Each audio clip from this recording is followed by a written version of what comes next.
Hello, everyone. Welcome to Homemakers Radio. I'm broadcasting from the manse today, and I would like to remind you all who are waiting to have a more adequate place to live to take care of it as the absolute best you can, be a great steward of it, and have great plans for its improvement. I'm Mrs. Sherman, and I am doing these talks for those of you who just need something to listen to while you get some things done at home. I absolutely love to watch videos of ladies decorating or cleaning, but you have to stop and look. And I felt like it would be nice to have something to listen to while you went about your business. And I'll start out with appearance because I have emphasized this so much. I'm sure you're all getting sick of it. But today I'll just tell you what I'm doing, and I'll show you my teacup for today. It goes with my dress.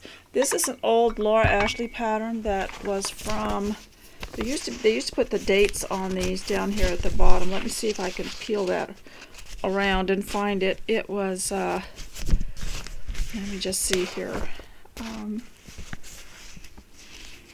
1984. Yes, and this is the pattern, and this is what it is supposed to look like. Well, I found for myself, and I made this, goodness, back in the, I don't even want to tell you how long it's been. The pattern came out in 1984, and I paired it up with this little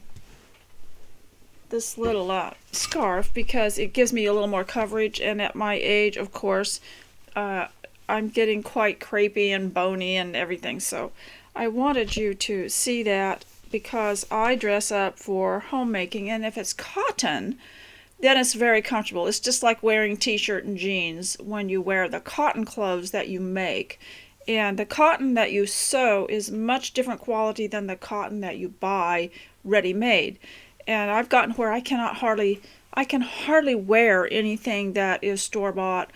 There's something else in it. It could be some kind of petroleum or chemical, I don't know, but I know that my homemade cloth, and you have to wash it before you sew it. There's a lot of stuff in it, but a lot of, you've got to get the sizing and starches and stuff like that out. But I had been to a shop one time years ago and bought a couple of these, and I'll show this to you. They're just scarves with that's a triangle shape with a beautiful trim on them, and they are just great for wearing over things that you want to just have a little more coverage. And this is what it looks like, and this is what the dress looks like. Still doesn't fit me like I would like it to, but I would wear it with this apron, which I got at Hobby Lobby, because it just goes so well with it. And I'm just keeping, I haven't worn it yet because I'm going to add pockets to it right here. It didn't have any pockets, but I got each of my girls one.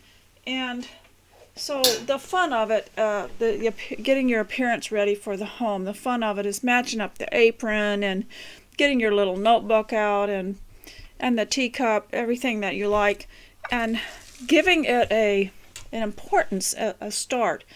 And one of the things that I have talked about before is if you have trouble getting started, that the appearance, if you can look at your appearance as a ministry in a way, as a type of a message without words to yourself and to others, it tells something. I have a friend who is younger than me, but she said she was in a grocery store, and she passed an elderly gentleman who stopped her and thanked her for dressing so prettily in the grocery store. And I imagine we don't think about these people very much, that are the elderly people, the men and the women, who grew up in a time when women did dress up for the grocery store. And I have had people tell me how dreadfully depressing it is day after day to work in one of these places where you just see people that just don't care. So in a way, it's a ministry of cheerfulness and even brightness to people around us. And so I wanted to talk to you a little bit, especially if you're home alone a lot, or maybe you totally live alone. I don't cover these people very much. Please excuse the state of my home. I have had quite a time, and just hurried up to clean. I just knew that I'd have to get back here to you because I don't feel quite sane unless I talk to you, unless I tell you what to do and start bossing somebody around. So I just arranged it as best I could and got over here while there's no one here, because in another day they're all coming back. And I wanted to tell you a little bit about it. I'm going to try to get here every day, even no matter what happens. There will never be a perfect time. There will always be something going on. But do you remember Darcy's saying, well, let me just read it to you. This quote of Darcy's always fascinated me. From it was Jane Austen's writing. It was her quote. He said, "As a child, I was taught what was right, but I was not taught to correct my temper. I was given good principles, but left to follow them in pride and conceit." Now, this is one of the things I wanted to discuss about when you're alone, how tempting it is to just leave good habits behind, because there's nothing there to regulate you. There's nothing, I believe the quote was something like, it's good to have good principles, but they have to have good regulation. And it's good to know that you should bathe and dress well every day. But if you don't have some inner regulation, then you can just fall apart. And so I just wanted to warn you, if you're living alone, or if you're alone a lot, that don't slide into a mental fog regarding your daily appearance and preparation, because it can be a physical deterrent of other people. And it's easy to slip. It's easy to say, well, no one's going to see me today. I'm not going to see anyone today. And just, get up, throw something on, or just wear whatever you wore to bed and start walking around, doing your gardening, doing your housework. And I will tell you something that can regulate you. The sun, the moon, the noontime, the weather, that can regulate your preparation and your appearance. And it's easy to slip just because no one sees you. So don't let it slide. And you think of a child.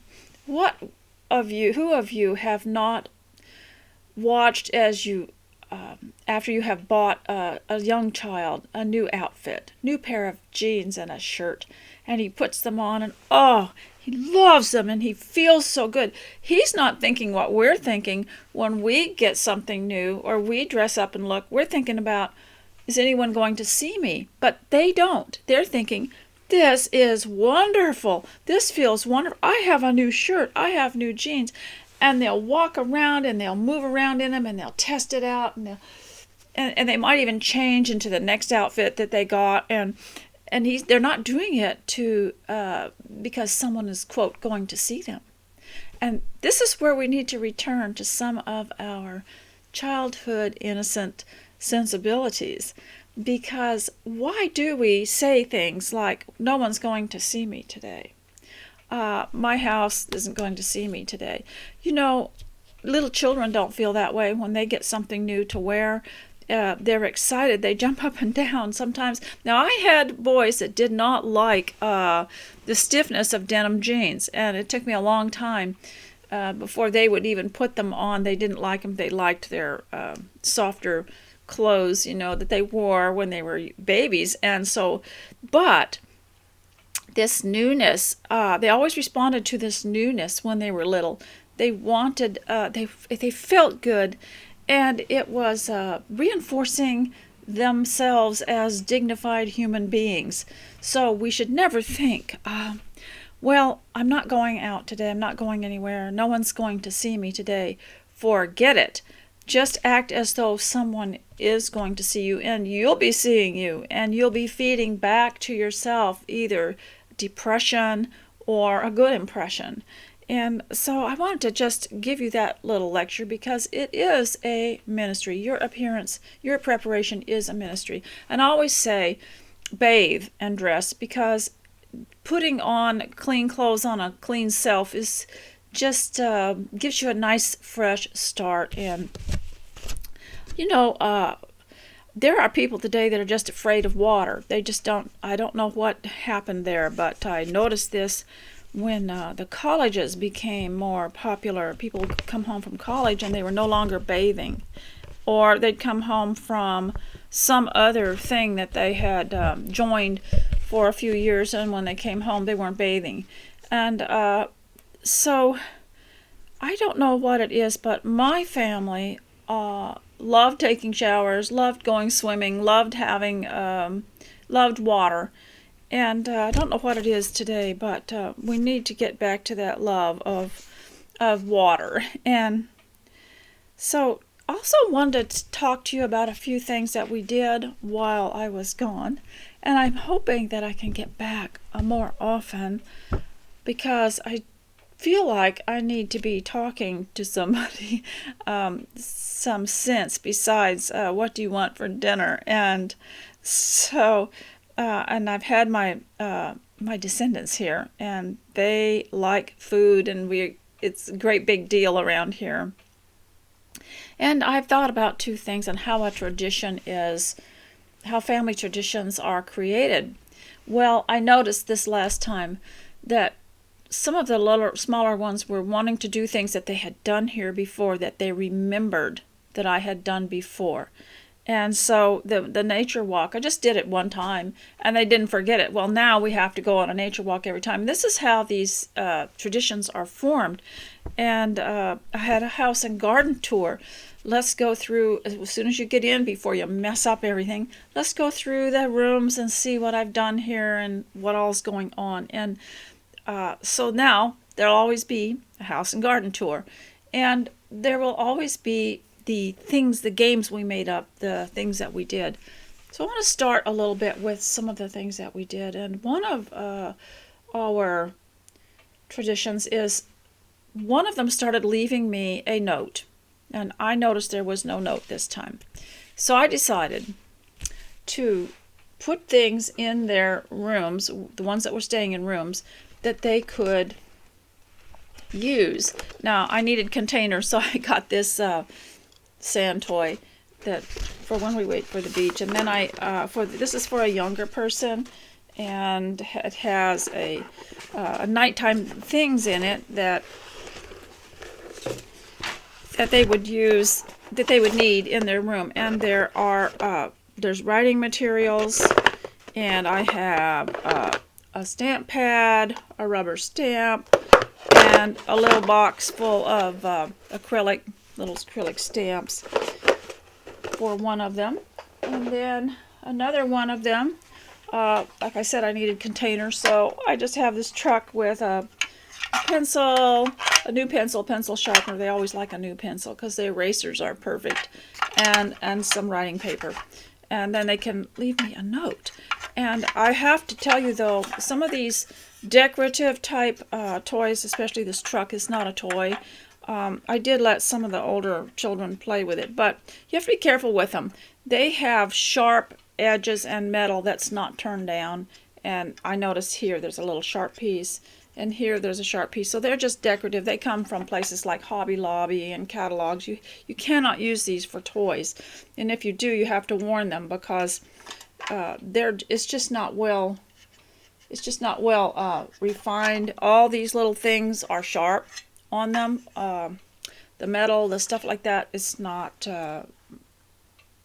buffered at all. It's not protective at all. So these are just for decorative. We have looked for the toys, the trucks, and cannot find them. So I had to buy decorative things, but it's real hard to find the toys, the real toys, toy trucks. And so now we have, and with this other one, we have a problem too, in that not everybody has a room, and a couple of them have to sleep on fold-out cots. And so those who have the cots have to have a little box with things that they might need in them. And I included, for some of the little ones, I got this book called Joshua and the Wall, and there were several others at the Dollar Tree that I got, and I read them first while I'm in there to see if they're accurate, and so they have something at night when they're getting ready to sleep. And so after he read this, I said, let's make us a horn like that, and then we're going to go outside and march around 7 times something, and then blow our horn and make a shout and make a noise. And so we just made a horn out of a paper thing that morning after I read them the story. And he kept asking, when are we going to blow our horns? And I decided, since you had to march around the city 7 times, the city had better be pretty small, because I didn't know if I could get around 7 times around the tool shed or the big shed or even the house. So we had this little toy snap-together fort. It's about that wide and that tall, and we just marched around that. You know, it's the vinyl one that has the little ladder on it, and the lookout thing, and the slide. I managed that okay without getting too dizzy. And then they were so excited to blow those horns. Well, I bet they will want to do that next time they come, and that's how these traditions are formed. Now, for some of the older ones, and sitting the cots that they lay on, and they have to put them away the next day. It's nice to have a container with things that they will need. I've got a clock with this one, and a little light, and a Bible, and a little tiny clipboard that I got at the Dollar Tree years ago. And so that will be, they can just slip it under their cot at night after they've used it. Those are just some ideas for extending, a way to extending hospitality to your own people. And I think that they should be treated as well as you would a visitor, a stranger, somebody that's not related to you, that you would want to give them your best. And of course, they're going to remember that, and they're going to reproduce it later on in their life, and that's why we try to do our absolute best. And I'm sure you could probably think of something better. You could probably put something else in here, maybe a note or something like that. And so now I'm going to continue with, if you want to get started at something, and there's nothing else to actually see here, but I have some news. See, I have some information. My daughter and granddaughter and I've done very little. I didn't. It was somebody else. Did a homemade magazine called Down Meadowlark Lane. And it is so beautiful, and it will be available for you online eventually. She printed this off of her own printer just so I would have a sample copy of it. But, goodness sake, let me see how many pages it is. It's as big as a book, 60 pages. And high quality paper and everything. But we're making it so that you can get it too. And there's a cover letter in it, and this has been a dream of hers for 5 years, and that's what her little girl looked like when she first started thinking of this, and this is what her big girl became while she was waiting to do this. But there were 2 other babies in between, and just a move, and so many things that were going on in life, there was hardly time. And so I'm going to read to you the table of contents, and don't forget, she's at the Pleasant Times, which is on the left on my sidebar on the blog roll. So you can go to Pleasant Times and see if she's got it up yet for you to get, and I'm hoping that will happen in a couple of weeks. So from my desk, a life. Let me see what that was all about. The Big Sisters page, a walk in Central Oregon, Anna's story, bookmarks, 2 summer fun menus, stationery, encouraging word, the ladies' maid, hymns, a little packet, scripture cards, crafts, how to be young, by Miss Lily of the Valley. no pattern dress. She lays that all out. Miss Lillian makes dresses without patterns, and she doesn't have all the leftover waste scraps. Of course, we used those in the olden days for our quilts, but nonetheless, if you get real busy and you don't have time for that, you've got all those scraps left over because things are cut at an angle. But she doesn't cut things on an angle. She cuts the cloth, a whole piece, and then she also somehow manages to use the squares and triangles to make her clothes with, and there's hardly a scrap left of anything, not unlike us using the patterns. And she does it with such ease and finesse. I can't even catch her in the act. I have no idea what her technique is, but they have both attempted to do the no pattern dress on here, so you can figure out what she does. And then she has a planner page and an article about worrying. And so I'm going to read the Big Sisters page to you, and you could adapt this to the brother too, but it was a magazine for girls. I think I'd like to do one for boys. Now, have you ever wanted to spend the afternoon? Now it's time for you people to get busy doing something you want to do. There's really nothing to see here. There's really no illustrations or anything, but this was written for girls from age, I imagine, 8 to 16. But really, I think all of my constituents would like to have it for themselves because we're just little girls anyway, aren't we? And there's no law in the Bible or anywhere that says we have to act a certain way just because we are vital now, that we can't float a boat in a pond and that we can't make a doll dress or have a tea party.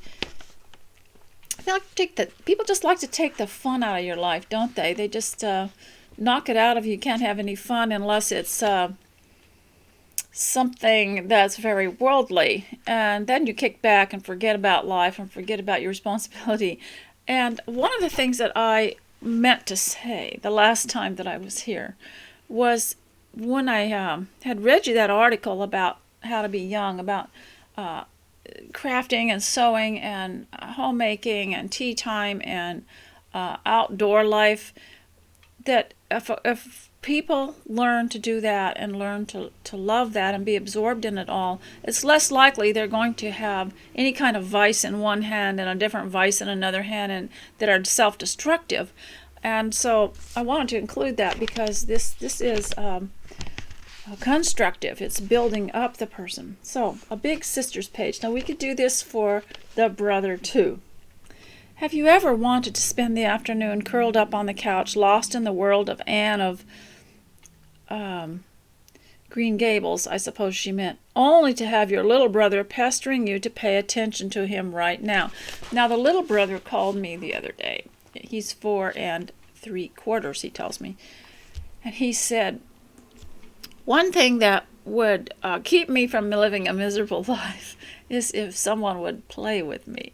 And so this is an important ministry, the older ones playing with the younger ones. But she warns in this article not to be impatient with them. They're younger. And that's a good thing to know. Or to have to do a chore just as your little sister wants you to play. It sure is frustrating. What do? We have some ideas. Remember, now see, if you're vital, you can remember this. This is good for all of us. This is great advice for all of us. Remember that you are forming a relationship with them. 2 Corinthians 9:6 says, remember this, he who sows sparingly will also reap sparingly. He who sows bountifully will also reap bountifully. If you invest your time and your interest into them, you will be one of their best friends later on in life. Yes, they'll remember.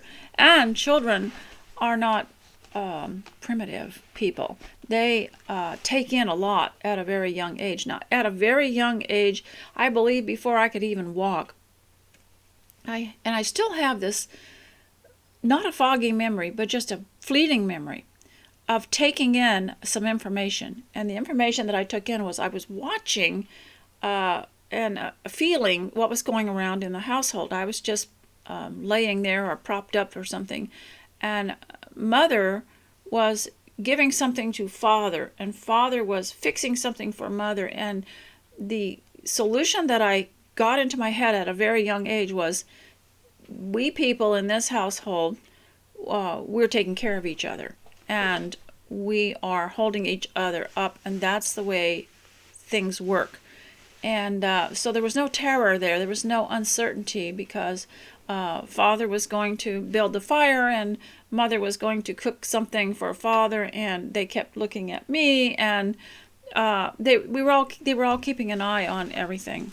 And so if you invest your time and interest into them, they will be one of your best friends later on in life. They really do want your attention. Try stopping what you are doing and give them a hug and find out what they are wanting. Give your ear and really listen to them. Do they really want your attention? Yes, they really do. Sometimes, because they're looking to you because you're going to help them with life. Just today, just with life today. And I think they're a lot less fussy if they do have someone to show them attention and guide them. Sometimes there is a small, simple thing that you can do for them in a very few minutes. Think about it. They might spend 15 minutes whining for you to do something that only takes you 2 minutes. That's 15 minutes that you are annoyed. So you can help a lot. And you can keep them out of trouble too. Keep them from getting into any kind of mischief or real injury, trouble, anything like that. Make a time. It might be easier on a sibling for you to say, Sissy will play with you at 1 o'clock. Sometimes in our house, we rotate the little one among the siblings. Everyone gets a 15-minute chunk of babysitting time, giving everyone a solid hour to do something without interruption. It cuts down on the general fussy noises, and it really helps the parents out too. It helps them be better parents. Bring them along with you. Maybe you can make a game out of whatever you are doing. Now, one thing that we did was we bought a tiny broom at one of the dry goods shops around here, and a little dustpan, and we had them follow us around while we were doing things, and we talked with them. And I think you vital people at home, and you young people too, and those of you who are living at home, we want, of course, some kind of order in our home, and we want some cleanliness, but to go at it like you're in a military situation, and to frighten everybody. We read these stories years ago about how the housewives used to frighten everyone, and they'd leave the house because they were in such rage and such passion to clean their house, and how we should do it without barely anyone taking notice. But we had the little toys, and even to this day, the little ones want me to get out the little play ironing board and iron, and something to pretend to iron, and they don't mind if it's not, quote, real.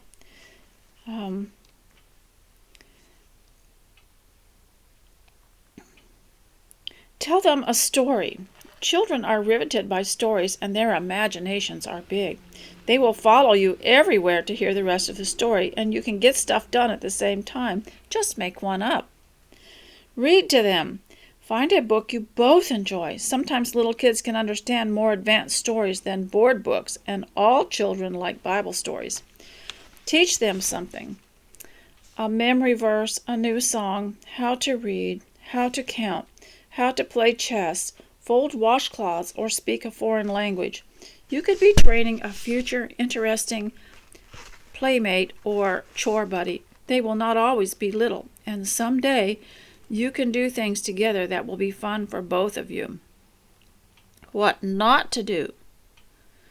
Editor's note. As the worrywart in my family, I just have to include this part. Do not send toddler siblings on errands that are dangerous just to buy time. Examples could be, go and get me the scissors, or something that involves climbing a fence, or climbing something to get something for you, or pulling open a top drawer. Do not push them away or yell at them. Don't make them stay somewhere and forget about them. Remember Molly in Wives and Daughters? And Hyacinth had told her to go up to her room and take a nap, and then she forgot all about me, she said.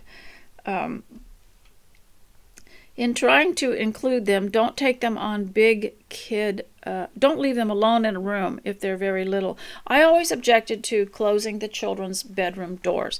I want to hear everything, and I want to be able to be readily able to rescue them. We want those doors open unless they're getting dressed or undressed, just for privacy. But we leave those doors open. I never believed you should go around shut doors on children alone in bedrooms. You don't know what they don't have.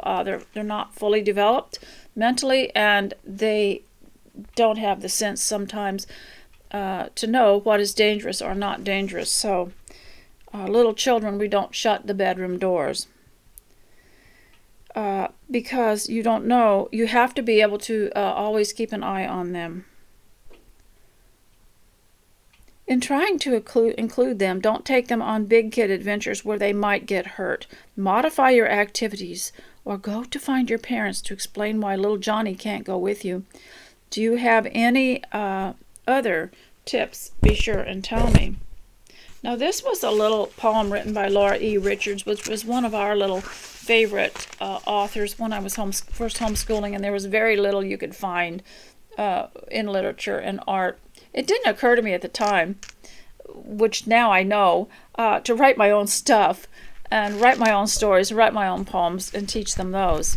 We were always looking for something official, But it's called Our Little Echo.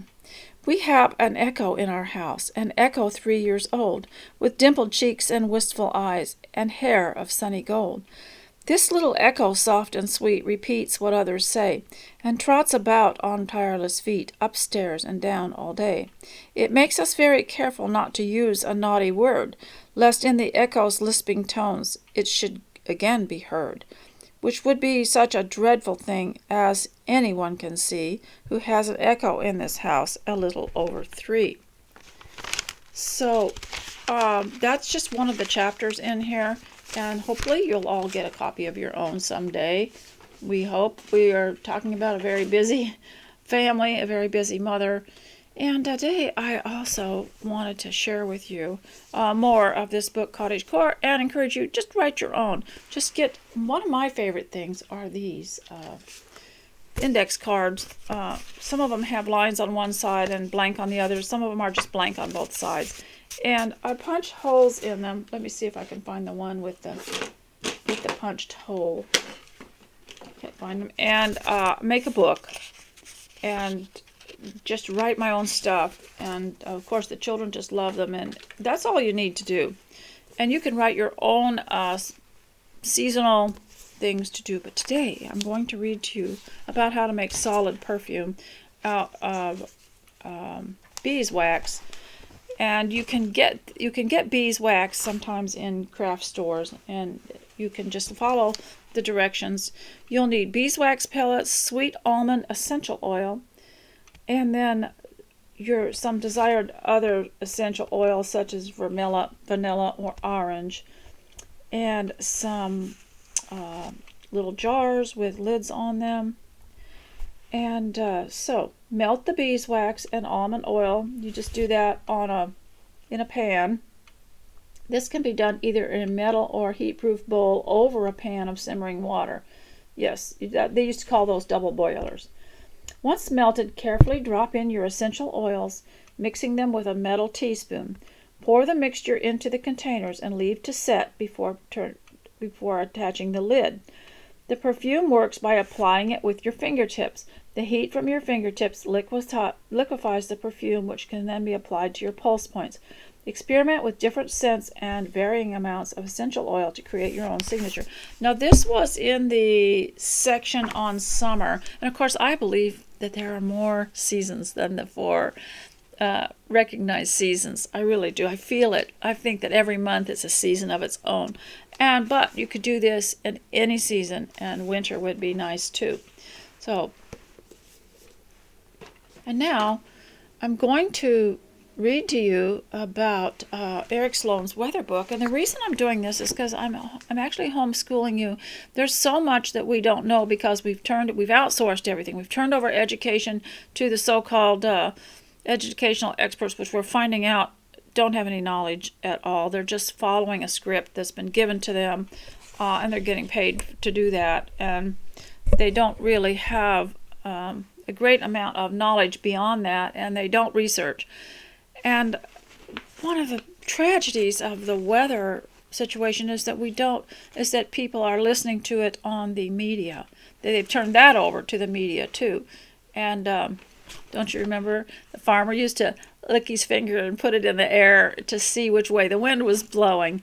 And that's all also became kind of a proverb. But it's important to understand the atmosphere and the weather, because you at home are going to feel some things that you didn't notice when you were in an institution, such as an educational institution that you attended, or a commercial workplace that you had to go. They have so much noise, and they have artificial light and artificial everything, that you don't notice these little sounds, these little atmospheric things that can kind of unnerve you if you don't know what's going on.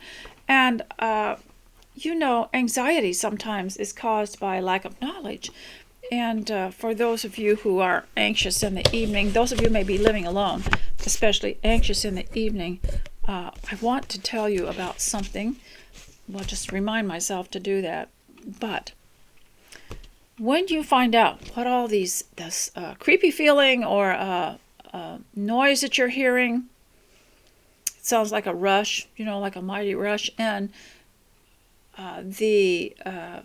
maybe the smells that you're picking up at home that you wouldn't have at an institution, because they keep it so confined in this artificial atmosphere. It can unnerve you, and you can think, oh goodness, I think I'm just going crazy.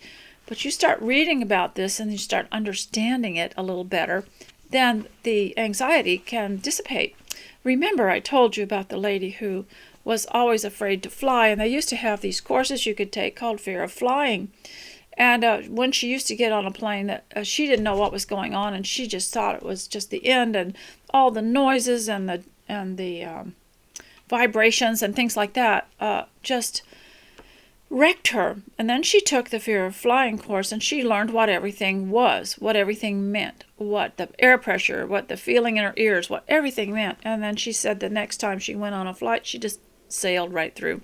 So now we're going to sail right through the weather conditions and learn more about it. And I recommend Eric Sloane's weather book, which you can get on Thrift Books, Amazon, anywhere else. Now, Thrift Books, I like it because you can get sometimes you can get new books. Most of the time they're used, but you can get new books. And after you buy a certain amount of books, you get one for free. And I really like that. And so you can also get DVDs there and other things. Okay, so we're talking today about Dewpoint. See if I can get this microphone to cooperate with me here. Dewpoint.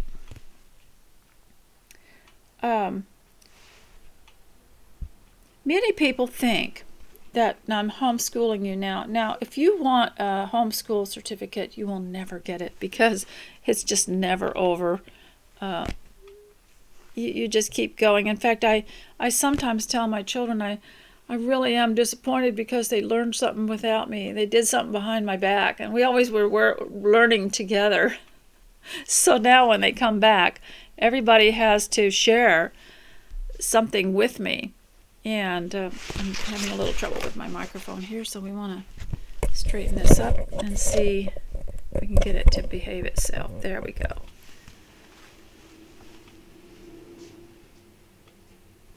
And of course, you could give yourself a certificate, but you can still say, I am being homeschooled. Many people think that dewpoint is a term referring to the dew instead of being a humidity and forecasting measurement, so they need to get clear in their minds what dew is. Dew does not fall. It collects on objects colder than the air itself. The moisture that runs down the side of an iced drink is a perfect example of dew.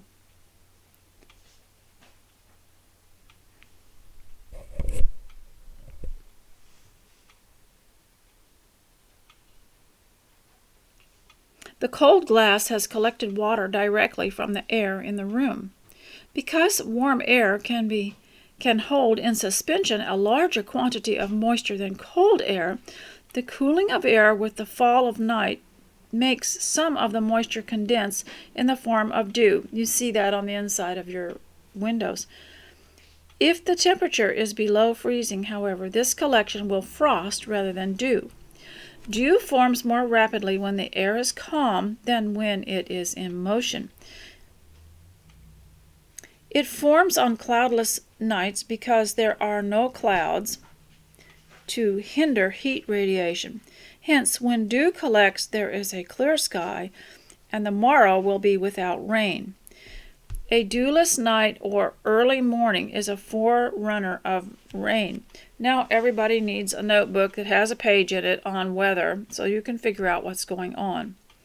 Another rain forecaster is the well-known castle with the door, from which appears either two children or a figure. Bad weather or good weather. There are many variations of this contraption, but the first and reliable ones worked upon the principle as the modern hygrometer using strands of human hair. Human hair seems to react consistently and accurately to humidity. Well, don't I know, growing up with frizzy hair. So he tells how to make one of these and how to measure the dew. So it gets quite complicated, but worth reading about.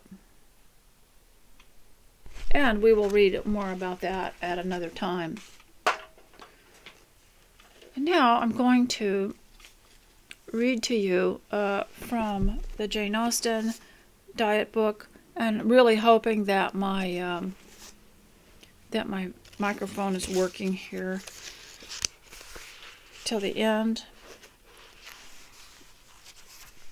And that is, it's called Health and Happiness, and it is mainly about, of course, the outdoors, which a lot of us don't get enough of, but you can open a window. And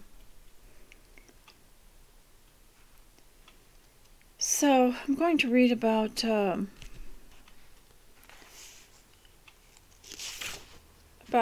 some of her Jane Austen's attitudes. I wanted to read a little bit about her religion from an article someone had sent me. So I'm going to read that about her beliefs, her basic beliefs.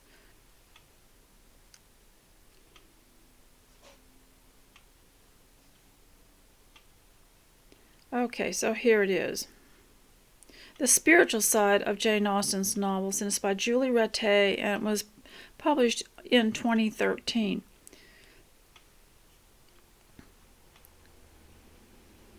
Romance is not the only timeless element in Austen's novels.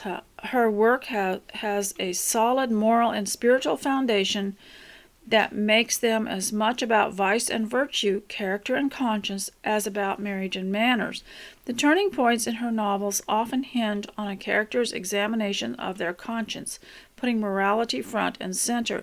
Now, if you were a teenager in the 60s, you know that the loose morality was thrown at us right in our face, even in the schoolrooms through the social studies. The teachers would bring magazines like Life and Time and newspapers and tell us we had to read them, and then eventually try to force upon us the belief that it didn't matter, morality didn't matter, and a lot of people were devastated by its effect on them. And if they had had something like Mansfield Park by Jane Austen. If they'd had a movie to watch and a book to read and a teacher that knew what it was about, they would have seen, even though it was done in what we would call a more ancient time, they would have seen the devastating results of people making foolish choices and not being careful about friendships and just what it would do to them mentally for years afterwards too. And but these books, we didn't even know about them. We had never heard of them. You couldn't find them in a library, hardly. In the 1950s, if there were in a library, they were stuffed so far away and never promoted to young people. Those would have been the best things. God, church, and religion were an integral part of Austen's life and the society she lived in, and they influenced her work.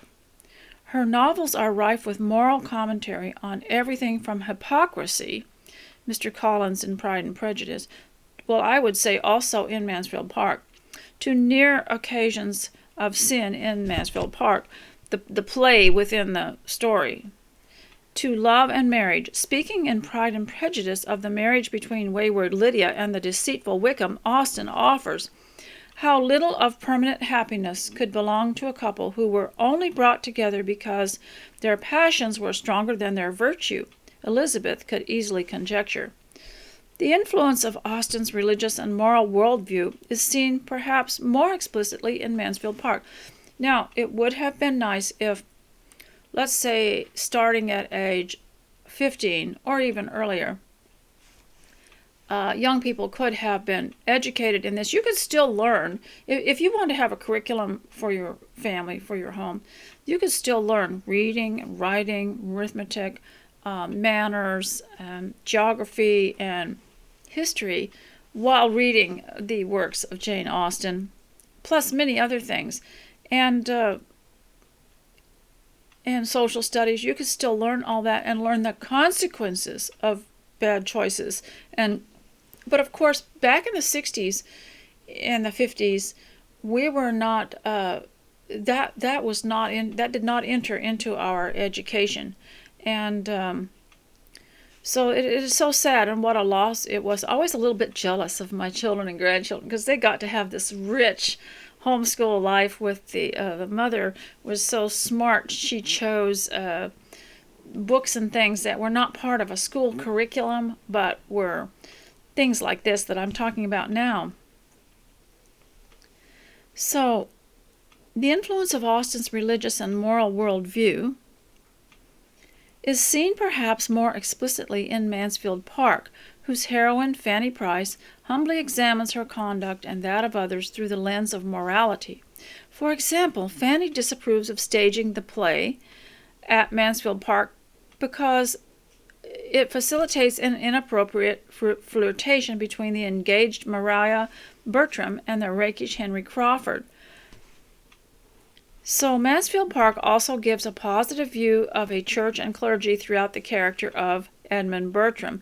I cannot call his situation nothing, he says, which has the charge of all that is of first importance to mankind, the guardianship of religion and morals, and consequently the manners which result from their influence. What a statement, and consequently the manners which result from their influence. Austen wanted her novels both to entertain and to have a moral purpose. Contemporary reviewers praised both aspects of her work. In Austen's other novels, morality and spirituality are treated somewhat less explicitly. That these concerns are examined primarily through character and action, not high-handed preaching, recalls Austen's own religious upbringing. Under the guidance of her father, Austen was encouraged to make her witness in the world through her behavior to others rather than by preaching. In her writings, as in her life, she was to be typically reticent with regard to religious devotion and to concentrate instead on providing examples of good and evil in people's conduct towards each other and their attitude to society at large. And that, my dears, is what makes Southern gentlemen and ladies is truly their kindness and their attitude of courtesy. And you can preach at people, and even in your own family, to quote, go to church, and they can become pew dwellers where none of it permeates them, none of it at all. But the go to church comes from the inner heart and the morality that the teachings of the Bible produce, and rather than the other way around.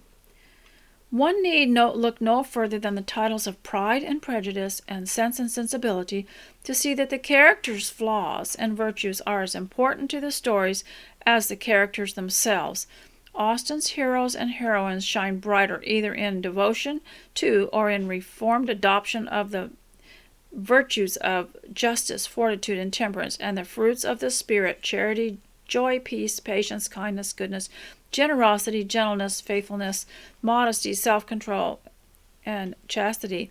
Characters who exemplify these qualities, like the gentle Jane Bennet in Pride and Prejudice, patient Eleanor Dashwood in Sense and Sensibility, and modest Fanny Price in Mansfield Park, are rewarded with home and husband. Now, those of you not familiar with Jane Austen, I would suggest you begin with the 1990s, 95 or 96 editions of Pride and Prejudice, Emma, Sense and Sensibility. That those three would, they give you the picture and the understanding, and then you can go and read them and get a little more out of them. Or the modest Fanny Price of Mansfield Park, are rewarded with home and husband.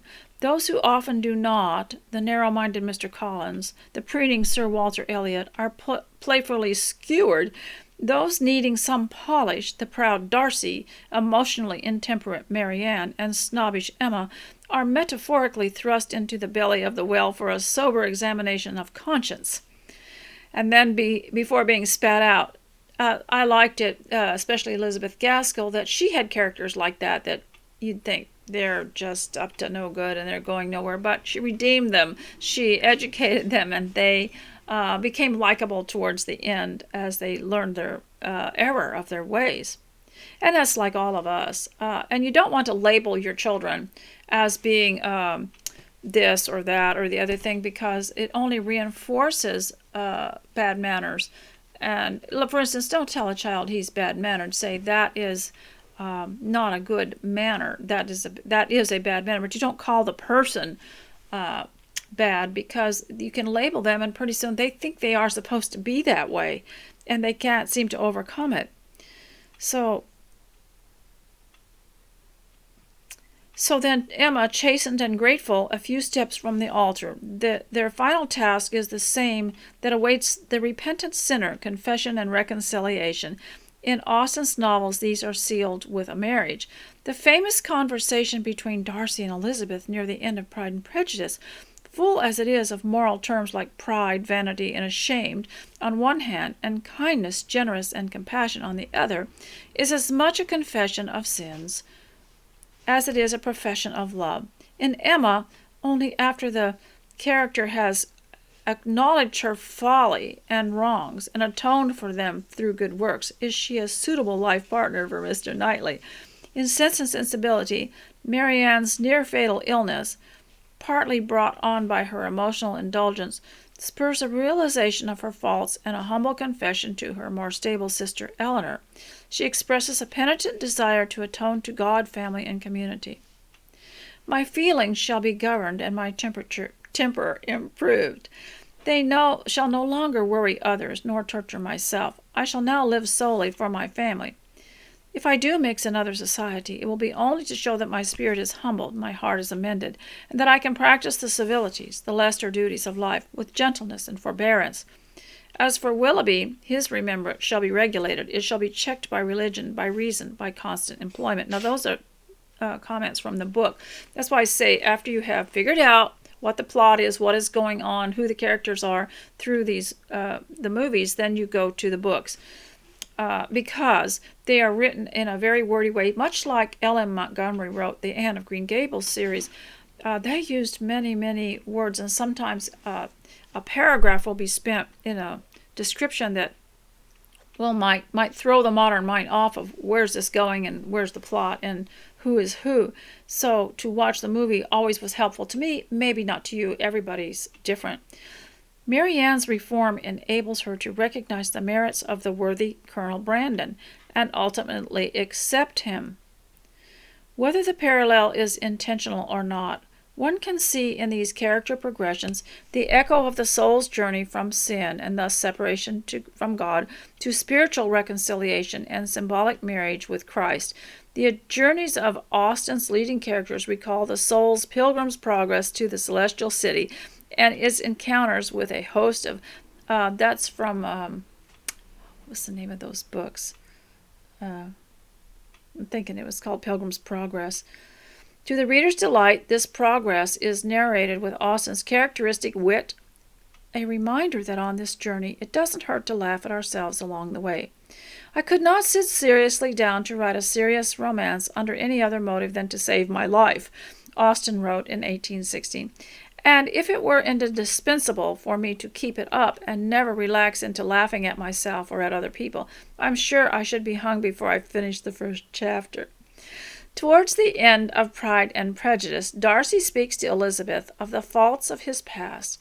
Such I was, he says, and such I might still have been but for you, dearest, loveliest Elizabeth. What do I not owe you? You taught me a lesson, hard indeed at first, but most advantageous. By you I was properly humbled.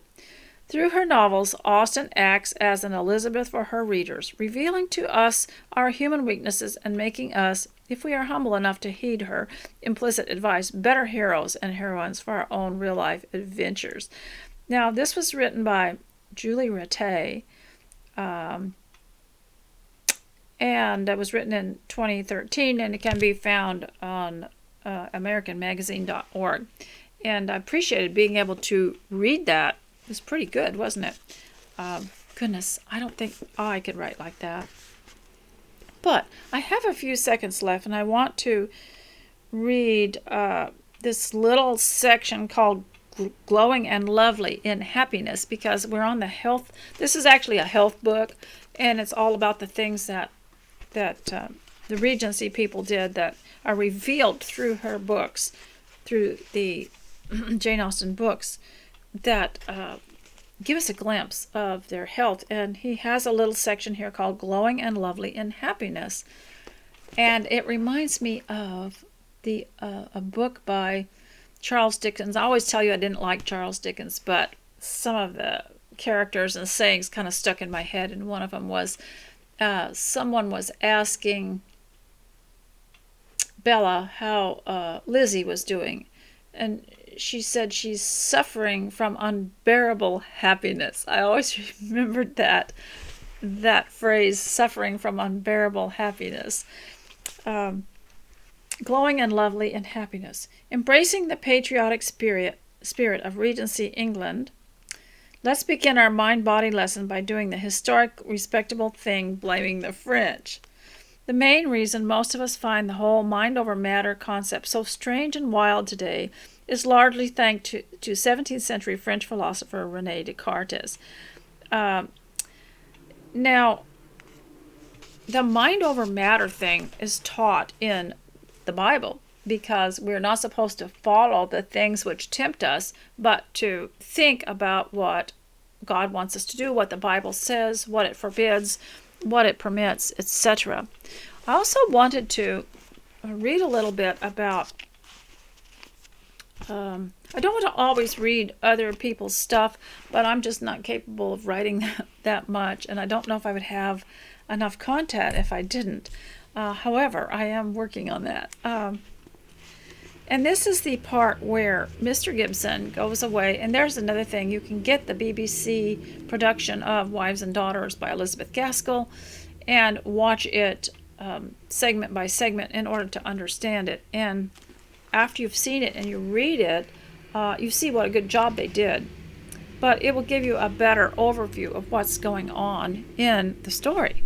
But Mr. Gibson has come back from visiting Hyacinth, and he finally reveals to Molly where he has been, and so she's staying with the Hamleys while he was gone.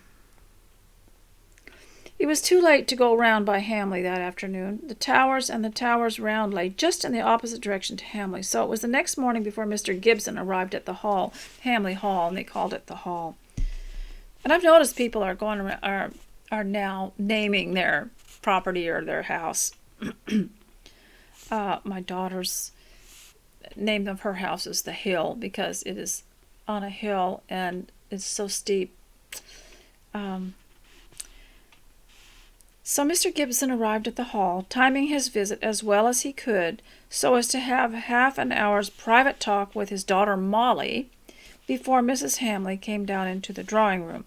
He thought that his daughter would require sympathy after receiving the intelligence he had to communicate to her, and he knew there was no one more fit to give it than Mrs. Hamley. It was brilliantly hot summer morning.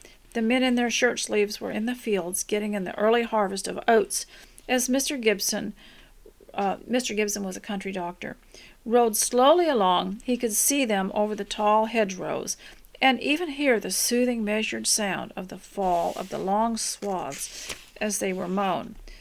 The laborers seemed too hot to talk. The dog guarding their coats and cans lay panting loudly on the other side of the elm, under which Mr. Gibson stopped for an instant to survey the scene, and gain a little delay before the interview that he wished was well over. He's going to inform Molly of his impending marriage. He's not sure how this 17-year-old daughter is going to react.